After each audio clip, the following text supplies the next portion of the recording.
Mateo capítulo 4. Vamos a mirarlo desde el versículo 17. Desde entonces comenzó Jesús a predicar y a decir: arrepentíos, porque el reino de los cielos se ha acercado. Andando Jesús junto al mar de Galilea, vio a dos hermanos, Simón llamado Pedro y Andrés su hermano, que echaban la red en la mar porque eran pescadores. Y él les dijo: venid en pos de mí y os haré pescadores de hombres. Entonces ellos, dejando al instante las redes, le siguieron. Pasando de allí, vino a otros dos hermanos, Jacobo hijo de Zebedeo y a Juan su hermano, en la barca con Zebedeo su padre, que remendaban sus redes, y les llamó. Y a ellos dejando al instante la barca y a su padre, le siguieron. Y recorrió Jesús toda Galilea, enseñando en las sinagogas de ellos y predicando el evangelio del reino y sanando toda enfermedad y toda dolencia en el pueblo. Y se difundió la fama por toda Siria, y le trajeron a todos los que tenían dolencias, los afligidos por diversas enfermedades y tormentos, los endemoniados, lunáticos, paralíticos, y los sanó. Y le siguió mucha gente de Galilea, de Decápolis, de Jerusalén, de Judea y del otro lado del Jordán. Es impresionante ver cómo este hombre, Jesús, soltó tremendo llamado a unos simples pescadores. Hay todo un contorno y todos unos sucesos que pasaron para que llegara a este instante. La escritura aquí no lo amplía. Cuando uno analiza los 4 evangelios, uno empieza a rescatar varias cositas.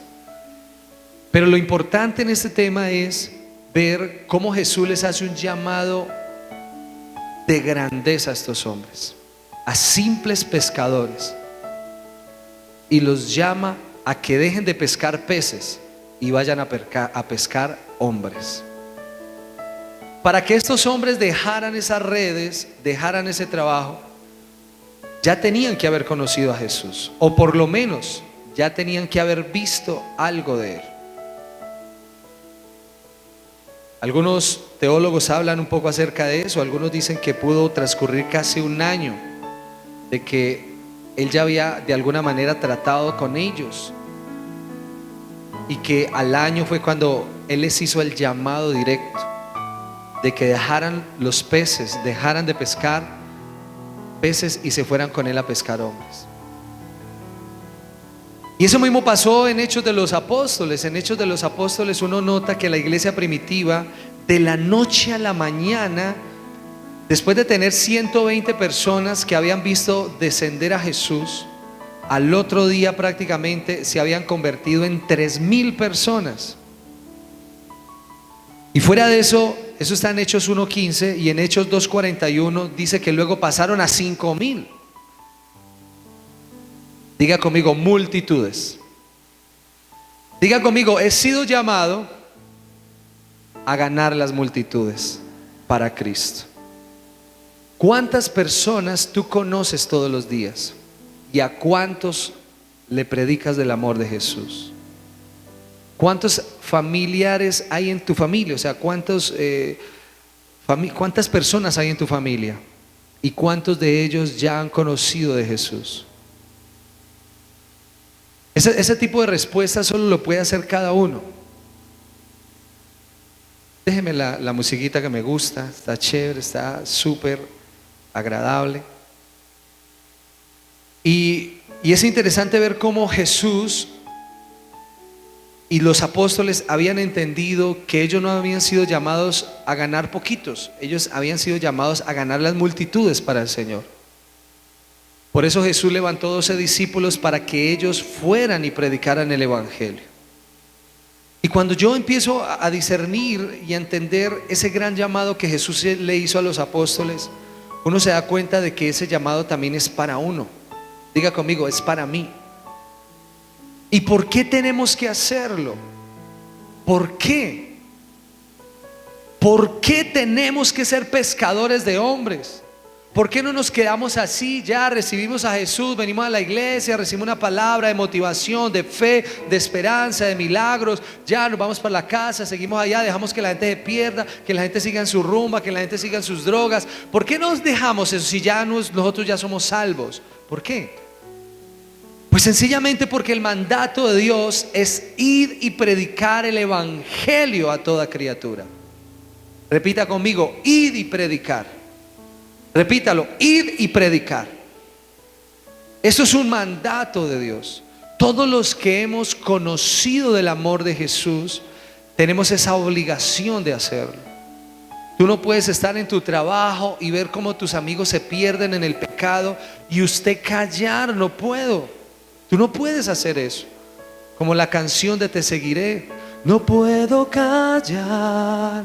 No puedo callar, si tu mano hasta aquí me ayudó, no vuelvo atrás. Cuando yo entiendo eso, lo que Él ha hecho en mi vida, yo no me puedo callar. Así te digan fanático, evangélico, lambeladrillo, así te digan lo que sea. ¿Están aquí o no? Vale, es mi obligación predicar de Jesús. Y de pronto usted me dirá, no, pero es que pastor, es que yo no sé Biblia, a mí se me olvidan los versículos, yo no sé ni cómo buscar en la Biblia. ¿Y quién dijo que es necesario eso? Que sin eso es imposible. ¿Quién te dijo eso? Es más, aquí les doy un chismecito. Jesús nunca daba citas. Él decía, escrito está, punto. Él no decía dónde estaba eso. Él no decía, eso está por allá en el profeta mayor de Isaías en el capítulo. No. Él decía, escrito está, punto.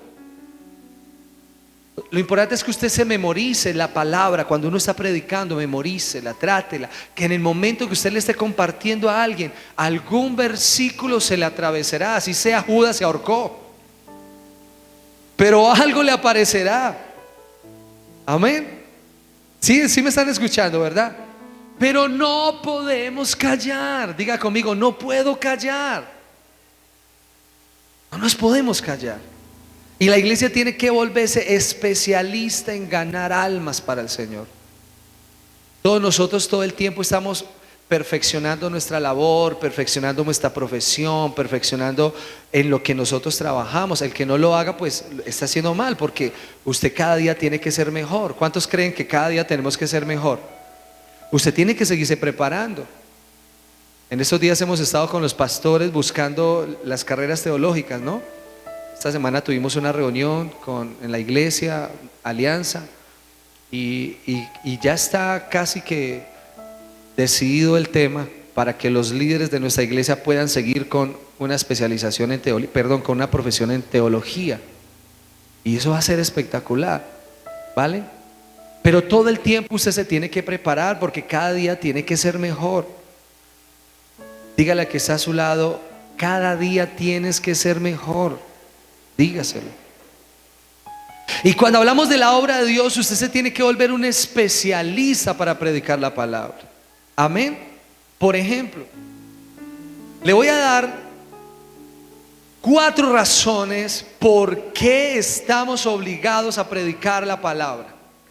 Primera está en Juan capítulo 3, versículo 36. La primera razón por la que usted debe de predicar la palabra obligadamente, porque esto no es opcional, esto es una obligación del cristiano, y dice, el que cree en el Hijo tiene vida eterna, pero el que rehúsa creer en el Hijo no verá la vida, sino que la ira de Dios está sobre él.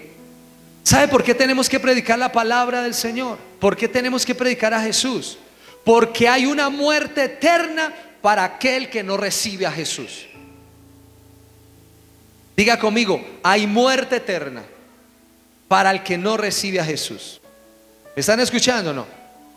Y usted me dirá, pastor, pero ¿yo cómo hago para decirle eso a la gente si la gente no cree en nada?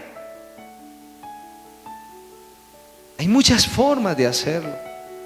Cuando esté con los amigos, así, charlando con ellos, pregúnteles, venga Camilo, si usted ayer se hubiera muerto, ¿para dónde cree que se hubiera ido su alma?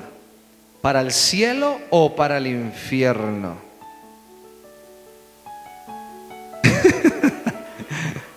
Y la gente empieza ya a hablar, porque una de las primeras características que yo debo de, no, ¿cómo decirlo? Una de las primeras formas que yo debo de empezar a predicarle a alguien es o el amor de Jesús o empezarle a hablar de la eternidad. Diga conmigo, eternidad. ¿Cierto? Háblele de la eternidad. Hágale ese tipo de preguntas. Pregúntele, si usted se hubiera muerto, ¿dónde hubiera ido a parar su alma? La gente no, a veces, algunos le dicen, no, para el infierno. Ah, bueno, entonces ya usted identifica que ese hombre se considera un pecador y necesita ¿de qué? De Dios, necesita el amor del Señor. Ya por ahí usted ya entró. Ya haga de cuenta que le abrió la puerta para que usted le predique. Y si la persona le dice que no, que se va para el cielo, ¿cierto?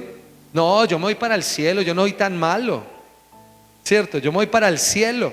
Entonces usted ya luego le tiene que hacer una segunda pregunta. Y usted llega y le dice, bueno, Camilo, ¿cómo así? O sea que usted se cree, usted es muy bueno, usted se va para el cielo. Sí, yo me voy para el cielo. A ver, Camilo, y supongamos que usted llegara allá al cielo, hubiera una puerta así grandota, bien linda, de oro, así bien chévere, y que apareciera un hombre así barbado, llamado Pedro, y que le preguntara, Camilo, dame esa respuesta. ¿Por qué crees que mereces entrar al cielo? ¿Qué le dirías? No, pues yo le diría a Pedro que es que yo no he matado a nadie, yo no le he robado a nadie. ¿Cierto? Porque ese es el típico de ser, yo ayudo a la gente, yo voy a la iglesia, ¿cierto? Cuando la persona te hace ese tipo de respuestas, no ha entendido qué es el amor de Jesús. Porque ninguno de los que vamos a entrar al reino de los cielos vamos a entrar por ser buenos. Solo se puede entrar al reino de los cielos a través de creer en Jesús y aceptarlo como su Salvador. ¿Están aquí o no están? ¿Qué dice en Juan 1:12?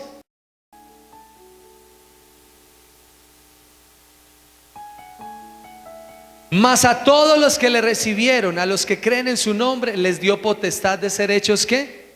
Hijos de Dios. ¿Cierto? No es por ser bueno que nosotros llegamos al cielo.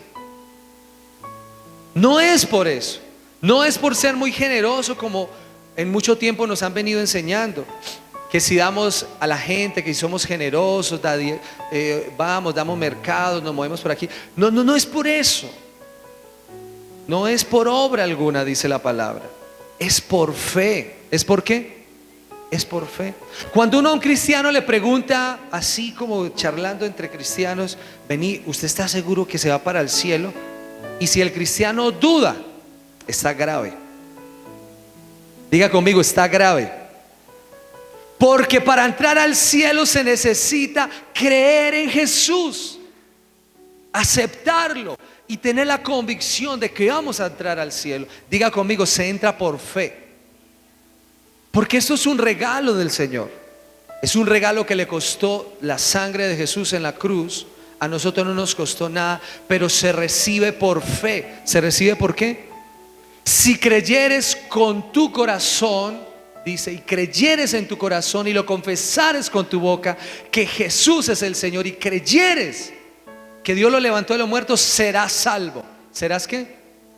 O sea, es un tema de creencia. ¿Qué tendría uno que responderle a Pedro en la puerta? Pedro, estoy seguro que entro al cielo porque he creído en Jesús y lo acepté como mi Señor y Salvador.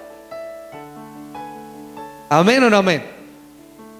Entonces imagínense tan fácil que es uno compartirle a alguien del Señor, hacerle ese tipo de preguntas. Pregúntele a una persona cuando usted esté por ahí entre amigos, vení, Camila, ¿usted ya nació de nuevo? ¿Qué? Que si ya naciste de nuevo. Pues no, pues la gente no sabe ni qué responderle.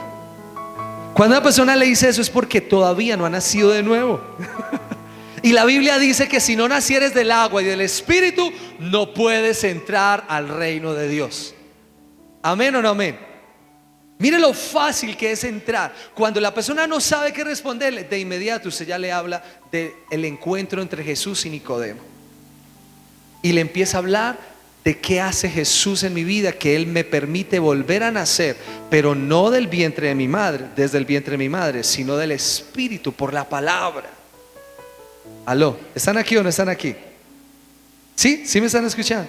Entonces hay muchas formas de entrar. No se ponga a hablar de la bestia de los 7 cuernos de Apocalipsis. No se vaya a poner a entrar de los 12 niveles de la intercesión. No se vaya a poner a hablar del diezmo profético. No se va a poner a hablar de esas cosas. Usted tiene que hablar de lo más básico que una persona tiene que entender. Diga conmigo: la salvación, el amor de Dios, el perdón de sus pecados y el plan que Dios tiene para él. ¿Están aquí o no están aquí? ¿Cierto que sí? Entonces, cuando analizo, lo primero que me obliga a mí a predicar el evangelio es saber que ninguna persona que no haya aceptado a Jesús entrará al reino del Señor. No va a entrar. No va a entrar. No va a entrar. Y si usted ama mucho a su abuelito, pues tienes que predicarle la palabra para que en el cielo te veas con él. Aló, ¿están aquí o no están aquí? ¿Cierto?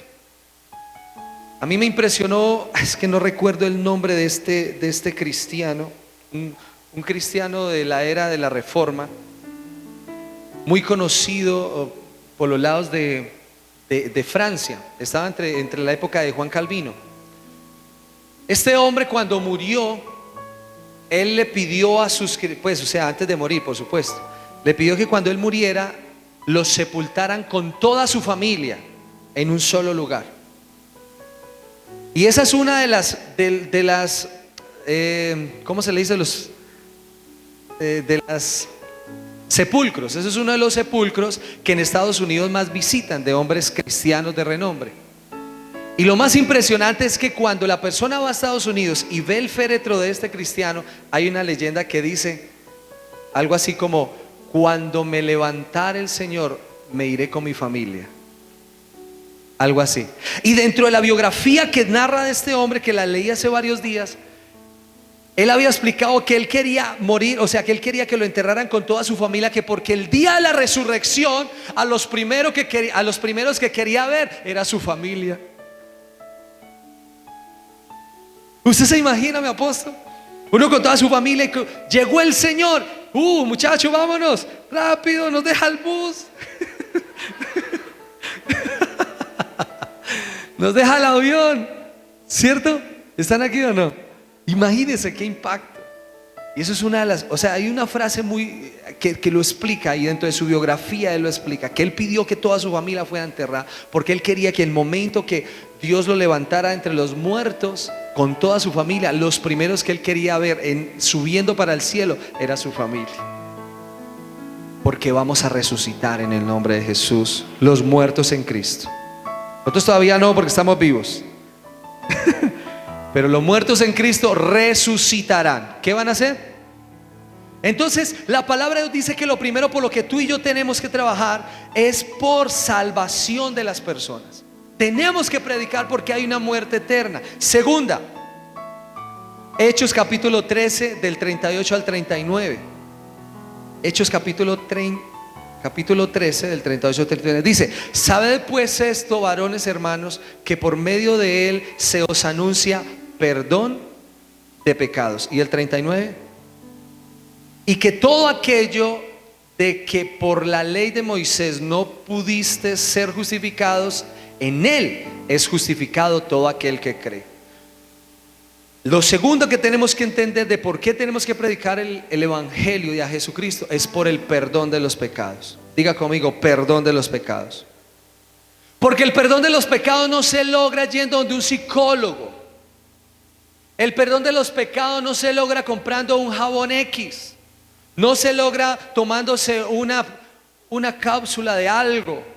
Usted se puede coger un cepillo de esos de alambre y tratar de limpiarse el pecado, y no lo podrá hacer.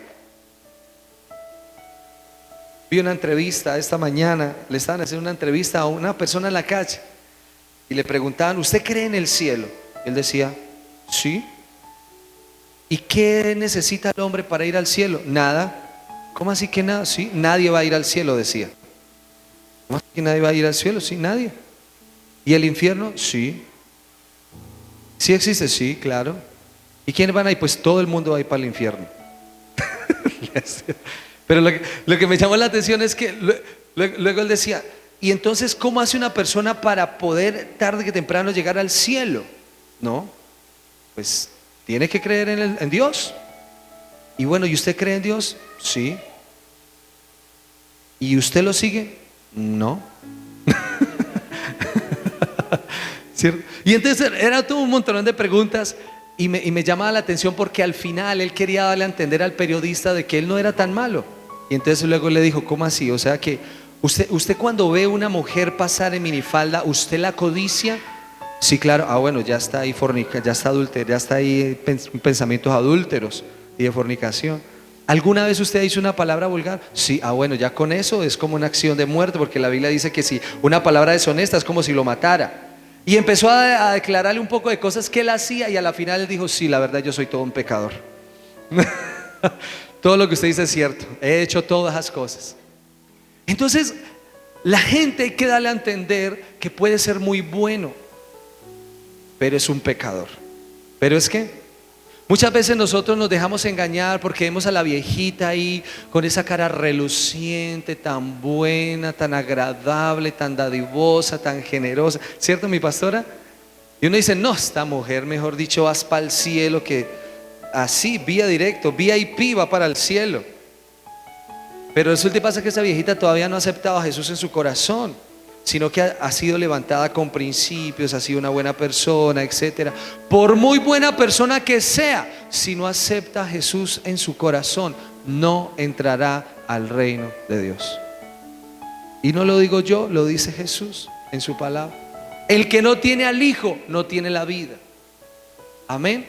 Por eso usted puede ayudar a muchas personas, pero la mayor ayuda que le puedes dar es hacerle entender que es un pecador y que necesita del perdón del Señor. Amén. ¿Sí me están escuchando, cierto?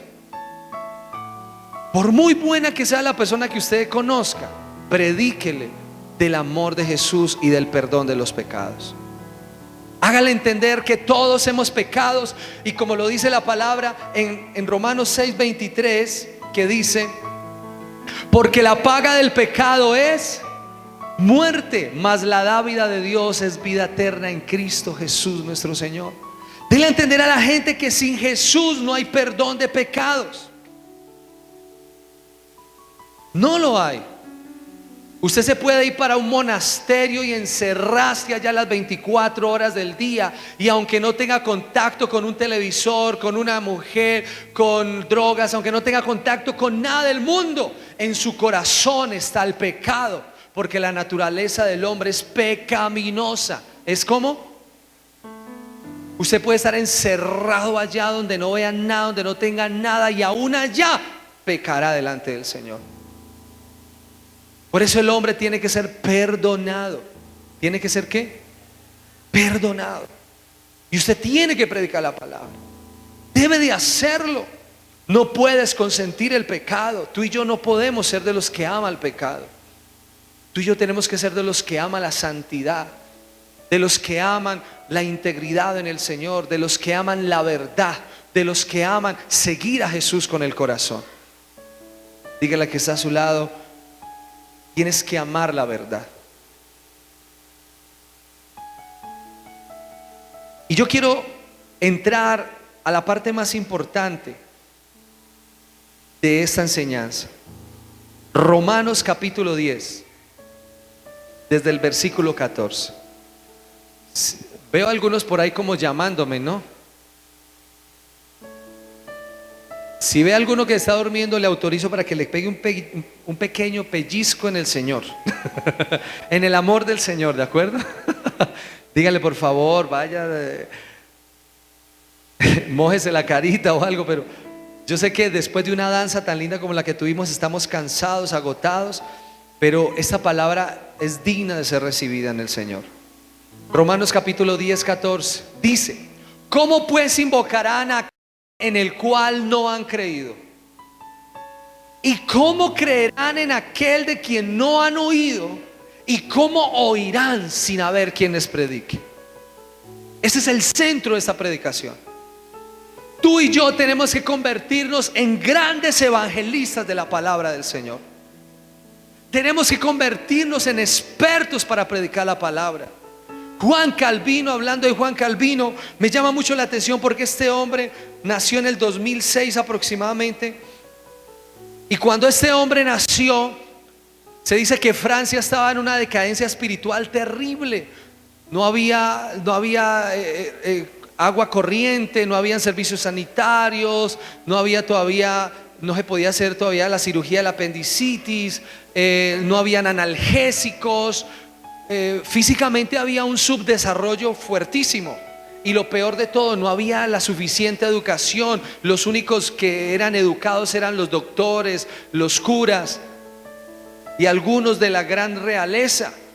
De resto toda la gente era ignorante, analfabeta, sumergida en la ignorancia. Y el pecado era fuerte, era muy grande el pecado en ese entonces. El desorden sexual, el desorden de maltrato infantil, de maltrato familiar era brutal. Brutal era, dice la historia. Tan brutal era que hasta se había aprobado una ley en uno de los pueblos de allá donde él estaba predicando mucho. Y dice que en ese pueblo se había aprobado una ley que decía que al hombre se le permitía tener máximo un amante. Imagínense si hasta las mismas leyes no permitían la santidad, no dejaban ver la santidad. Imagínense. En el pueblo de Ginebra era una de las iglesias principales de Ginebra, donde él tanto predicó, muchísimos sermones dio. Él se convirtió a los 20 años, Juan Calvino. Y dice la historia y la biografía que este hombre tenía una predicación tan fuerte, tan poderosa de arrepentimiento, que todo el pueblo de Ginebra se entregó al Señor y dejaron los bares, cambiaron la ideología de Ginebra. Y hoy en día Ginebra tiene una historia grandísima, dándole gracias a aquel hombre llamado Juan Calvino, que a través de la palabra de Dios sacó a ese pueblo del oscurantismo a la luz. Y él lanzó una predicación que quedó en la historia marcada. En el año de 1060, creo, 1560, algo así, allá en la iglesia de Ginebra, un título de una predicación que dice: después de la oscuridad, la luz. Diga conmigo: después de la oscuridad, la luz. Y en ese tiempo de reforma en que estaba la historia, ese pueblo de Ginebra y parte de Francia y de Europa fue tocado y transformado por la predicación de Juan Calvino. Y este hombre transformó las ciudades a través de su palabra. Y por eso hoy en día le dan gracias a este hombre, porque ese hombre, a través de su enseñanza y de su palabra cristiana, logró sacar a estos pueblos de la oscuridad a la luz. ¿A la qué? ¿A la qué? A la luz. ¿Cuántos amigos que tú conoces están en esa oscuridad, sumergidos en el pecado, metidos allá en la soledad, en la tristeza, en la amargura? Aún hay personas que tú conoces que son grandes profesionales, que tienen grandes empresas, que pueden tener una gran posición, pero allá en su corazón están con deseos de suicidarse. No le encuentran sentido a la vida, vacíos, sin esperanza. Y es ahí donde tú y yo podemos sacar a esa persona de las tinieblas a la luz. Repita conmigo: de las tinieblas a la luz. Tú tienes que entender de que tú y yo hemos sido llamados a eso. Mas vosotros sois pueblo escogido, real sacerdocio, nación santa, pueblo adquirido por Dios, para que anunciéis las virtudes de aquel que os llamó de las tinieblas a su luz admirable. Tú y yo hemos sido llamados a predicar la luz del evangelio. Hemos sido llamados a predicar el amor de Jesús. Hemos sido llamados a predicar del evangelio de la salvación, de las buenas nuevas de salvación. Y no te puedes callar.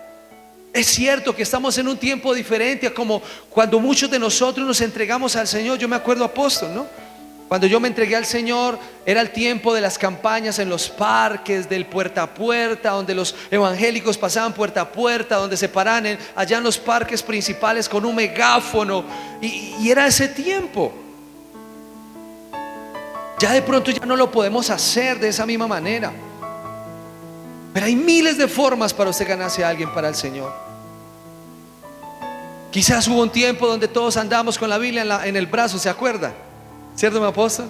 A toda hora con la Biblia. Y esos fueron los inicios de muchos. ¿Cómo me veo? ¿Cierto? Y bien grande que es esta, ¿no? Como para que no la vean, ¿no? Y la gente veía a alguien así con la Biblia en la mano y salía corriendo. ¿En serio? Uno iba a tocar las puertas y la tiraban en la nariz. Y yo me acuerdo cuando íbamos a las campañas evangelísticas en los parques, eso era sino puro infierno. O sea, arrepentíos, el infierno está cerca de ti. Y eso la gente hasta por susto se arrepentía. Digo, no, yo como que me voy por dos evangélicos porque el infierno me va a tragar. ¿Cierto, pastor Jaiber y apóstol? Y esa era la predicación de antes. Los tiempos han cambiado, el contorno cultural ha cambiado, la ideología, los pensamientos del ser humano ha cambiado. Ya no basta ni siquiera con solo predicarle la Biblia.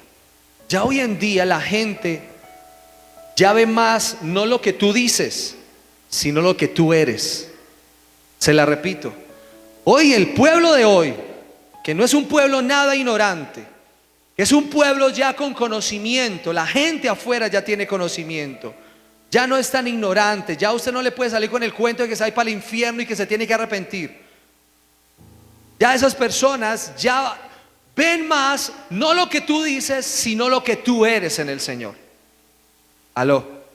Por eso el pueblo de Dios tiene que ser luz en donde quiera que se encuentre. Si usted está en la universidad y le da por hacer pasteles, no para cumpleaños, sino de los que ya sabes, chancuco, trampa, y alguien que no es cristiano te ve, ¿creerá tu predicación? ¿Creerá, sí o no? No. Diga conmigo, tengo que ser luz donde quiera que vaya. Porque todo el tiempo hay alguien que te está leyendo. Hay alguien que está leyendo el diario de tu vida. No la Biblia que tú tienes en tu brazo, sino el diario de tu vida. Y eso es lo que tú tienes que marcar la diferencia. Tú no eres igual al mundo. Tú y yo somos diferentes. Tenemos el amor de Jesús, la verdad de Jesús.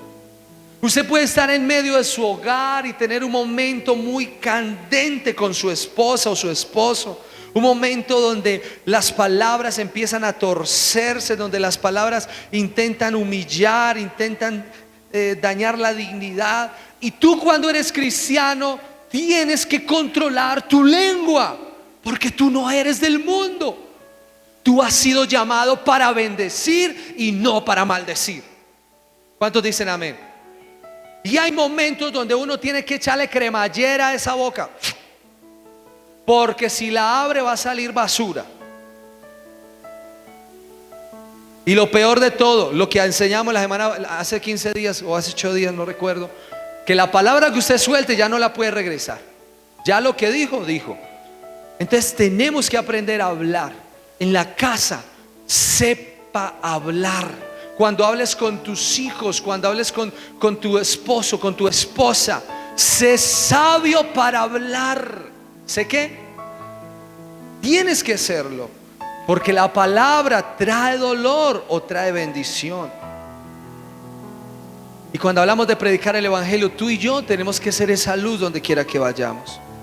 Y de pronto ya no estamos en el tiempo donde usted se sube al bus y al primero que encuentra le va soltando la palabra.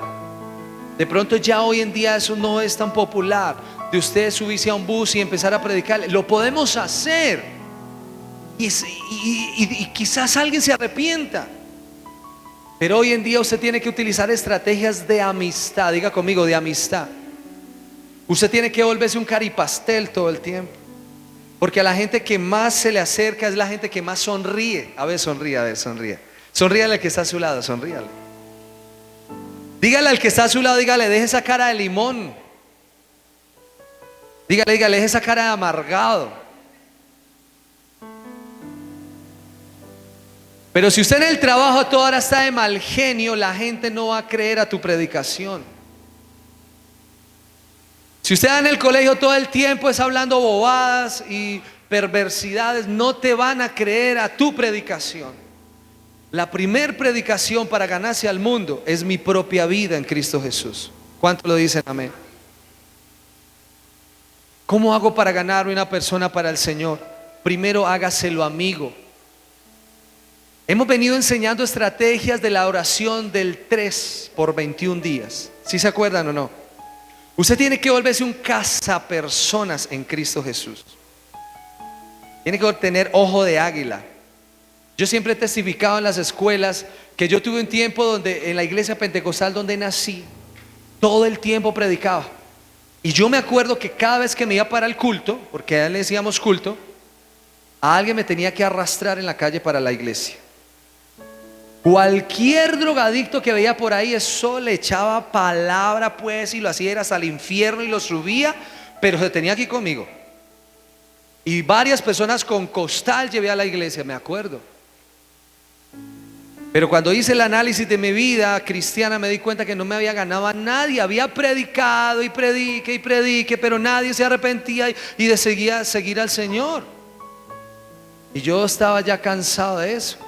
Cuando vine aquí a esta ciudad tan maravillosa como Popayán y conocí el ministerio del apóstol Juan Carlos y entré en la visión, ahí Dios empezó a mostrarme de que el problema que yo tenía era que yo predicaba, pero que no hacía discípulos. ¿Cuál era mi problema? Y Jesús dijo, id y haced discípulos. ¿Cuál es? ¿Cómo dice? Entonces yo entendí, con que así se... Listo, perfecto. Entonces en mi empresa empecé a decir, bueno, voy a buscar no personas cristianas. Voy a tener algunos cristianos para que me ayude, pero voy a tratar de empezar a conquistar gente que no es cristiana. Y aquí en mi empresa, primero me la gano como jefe, la preparo y luego me la gano para el Señor. Y empecé a andar con mis amigos y empecé a conocer amigos. Y andaba con algunos amigos y le clavaba el ojo a alguien. Y yo le enseñaba a las escuelas. ¿Y qué hago? Entonces empiezo, bueno, esta persona, ya sé su nombre, sé qué hace. No le voy a hablar del Señor todavía. Voy allá de rodillas y empiezo a orar por él. Porque no puedes hablarle a alguien de Dios si primero no le has hablado a Dios de ese alguien. Y empieza a orar por esa persona. Señor, oro por Arnubio, Señor.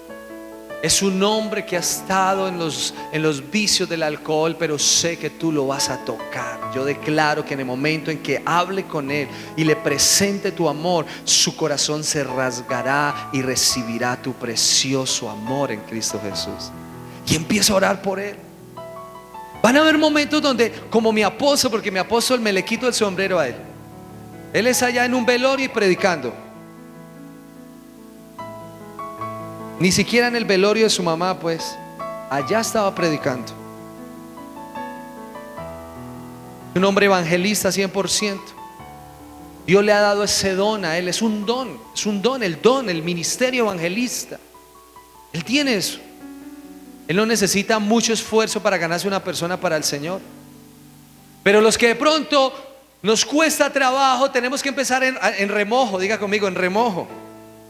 ore por la gente, ore por sus compañeros de trabajo, ore por sus vecinos, ore por allá el que está en tu universidad, ore por ese amigo que acabaste de conocer. Empiece a orar, a orar, a orar, a orar. ¿Qué vas a empezar a hacer?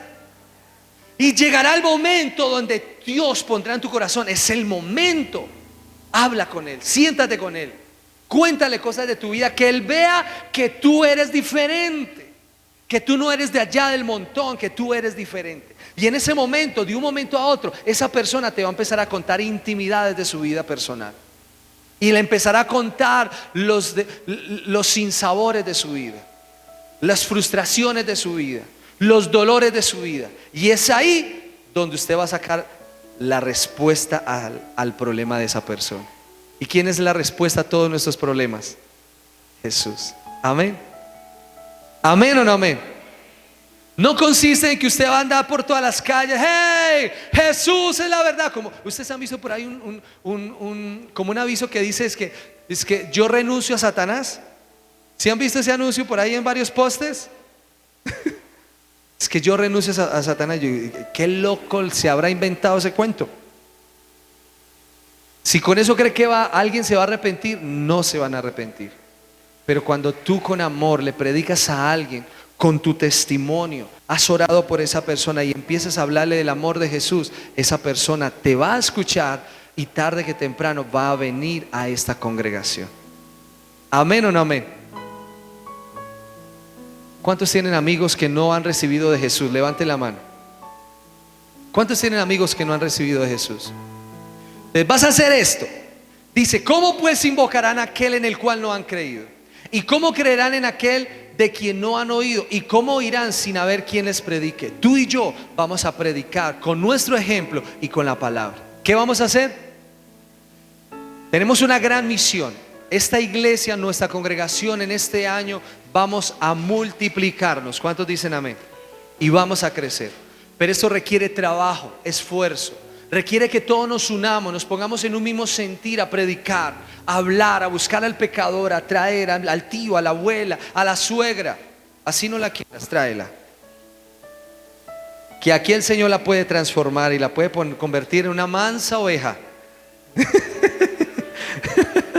No se la va a llevar para otra iglesia, no, es aquí. Aló, ¿estamos? ¿Cuántos quieren ser grandes evangelistas para el Señor? Y voy a terminar dándole los dos requisitos más importantes para usted predicar la palabra. Los dos requisitos más importantes que pueden existir para usted ser un gran evangelista es la primera, la compasión. ¿Cuál es la primera? La compasión. Mire, sin compasión es imposible usted evangelizar. Usted tiene que sentir dolor por la gente. ¿A cuánto les duele lo que está pasando en Venezuela? Levanten la mano los que le duele, ¿cierto? A nuestros hermanos venezolanos. ¿Cuántas cosas tú ves en noticia? Hace días vi un video, mi apóstol, que me puso a llorar. Era un video terrible donde un niño peleaba con otro niño y eso se daba como a rata, mejor dicho. Dos niños, pero eso no eran jugando, eso eran a golpes y se cogían del pelo. Donde una mujer cogía a otra mujer y la cogía del pelo y la arrastraba por el piso. Otro señor cogía a un perro y lo colgaba y eso le estaba dando así latigazos, pero le sacaba sangre. Uy, Dios mío, eso fue una imagen tan impactante, ver todas esas escenas, que yo dije, Dios mío, ¿qué es esto? Hay imágenes en la vida que uno no quisiera jamás ver, pero tú y yo tenemos que tener compasión. Diga conmigo, compasión. A ti te tiene que doler la gente cuando está mal. Y si tú eres insensible, le vas a decir al Señor que te dé compasión. Levante su mano y diga conmigo, Señor, dame la compasión para ganar las almas. Y la segunda es la presencia de Dios. Porque quiero resumir todo esto que les he predicado hoy, de que usted se puede sentar con una persona todo el mes a leerle la Biblia, pero si en usted no hay presencia de Dios, es difícil que esa persona se arrepienta para el Señor. Porque la Biblia lo demuestra. La Biblia dice que Él es el que pone tanto el querer como el hacer. La Biblia dice cuando Pedro, Jesús le preguntó: ¿y qué dicen vosotros que soy yo? Pedro se levantó y dijo: tú eres el Hijo de Dios. Y Jesús le dijo: no te lo ha revelado ni carne ni sangre, sino vuestro Padre que está en los cielos. El Evangelio viene por revelación. ¿Viene por qué? Por revelación. Es algo que está encubierto al mundo, pero que cuando alguien con la presencia de Dios va y predica, esa venda que hay en el ojo de la persona, en los ojos espirituales de la persona, es quitada, y la presencia que hay de Dios en ti hace que la persona reciba la revelación de Jesús. En una de las cartas paulinas, el apóstol dice que nadie puede llamar a Jesús Señor si no es por el Espíritu. O sea, para usted entender lo que Jesús hizo en la cruz, para yo darle a entender a una persona lo que Jesús hizo por él en la cruz, yo tengo que estar en la presencia de Dios. Yo tengo que tener algo de la presencia de Dios, porque si no va a ser muy difícil que esa persona reciba a Jesús. Hay un hombre en la historia, Carlos Finesh, es uno de los pocos ejemplos que he visto de un hombre que llega a predicar en horas inadecuadas. Este hombre entró a una empresa, una gran industria, y todo el mundo estaba trabajando en sus máquinas. Y dice la historia que este hombre entró, y que cuando entró, la gente empezó a caer tocada por el Espíritu Santo. Iba caminando por la empresa y la gente iba tocada, ¡pum! ¡Pa! ¡Pa! ¡Pa! Iban cayendo, tocados por la presencia del Espíritu Santo. Dice la biografía de Carlos Finesh. Y que llegó un momento donde el administrador de toda la empresa tuvo que parar las operaciones de todo el mundo y decir: vamos quietos todos y vamos a recibir al Señor. Y dice que todos en esa empresa recibieron a Jesús.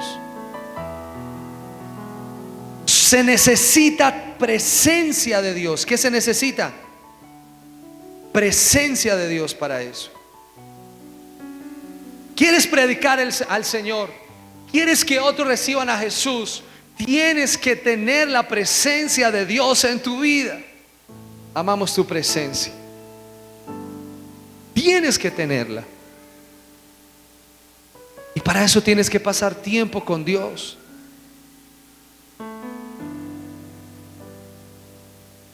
Una oración a mediodía en la hora del almuerzo no es suficiente. Hay que pasar tiempo con Dios. Tienes que amar la presencia de Dios. Tienes que anhelarla. Tienes que pasar tiempo a solas con Dios. Una de las grandes cosas que tiene que hacer nuestra iglesia para el crecimiento y la multiplicación es hacer que la presencia de Dios se manifieste en este lugar. ¿Cierto, mi apóstol?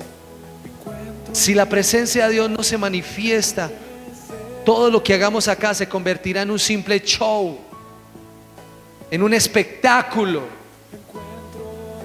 Y nosotros no hemos venido a eso. Usted no ha venido a ver un espectáculo.